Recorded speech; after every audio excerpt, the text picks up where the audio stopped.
Han, The James Nomane Nomane on government's PNG fiscal budget narrative presented by 2026. that guy heading into 2026 is riddled with contradictions. The government's rhetoric of stability and consolidation is undermined by structural weaknesses that cannot be ignored. Firstly, PNG will be grey-listed in 2026. Our weak enforcement of anti-money laundering and counter-terrorist financing standards have exposed the country to the risk of grey-listing by the Financial Action Task Force. Grey-listing will raise transaction costs, slow foreign investment, and complicate donor funding. And it will completely undermine the purported credibility of this Marape government's security with growth narrative. The budget does nothing to address the risk of grey-listing.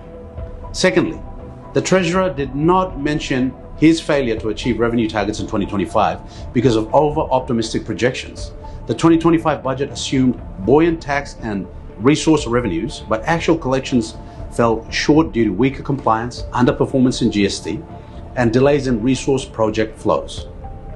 The Treasurer preens about the Marape government's fiscal management, but there is a serious credibility gap. Repeated revenue shortfalls have eroded trust in the fiscal projections and make the 2026 targets look more like political wish casting than realistic planning. It's unbelievable how Kumul Petroleum paid 400 million in dividends in 2025 and is expected to pay 2 billion in dividends in 2026. Poor budget execution due to selective warranting have constricted implementation and created distortions in service delivery nationwide.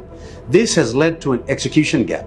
Health and education sectors face chronic underfunding despite being prioritized in rhetoric, while politically favored programs like the Konak PNG program continue to receive preferential treatment at the expense of the people of Papua New Guinea. This poor execution reflects weak treasury, cash management, and political interference. This undermines the Appropriations Act and raises constitutional questions about fiscal accountability. The debt servicing pressure means rising debt repayment obligations, estimated at 10 to 13% of the 30 billion kina budget. This will crowd out frontline services.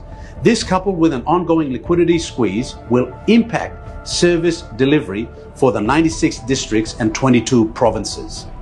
The government is caught in a vicious cycle. Overruns and Connect PNG arrears will worsen the cash flow, forcing reliance on short-term financing, which in turn will raise debt servicing costs. This is a structural crisis, not a temporary hiccup.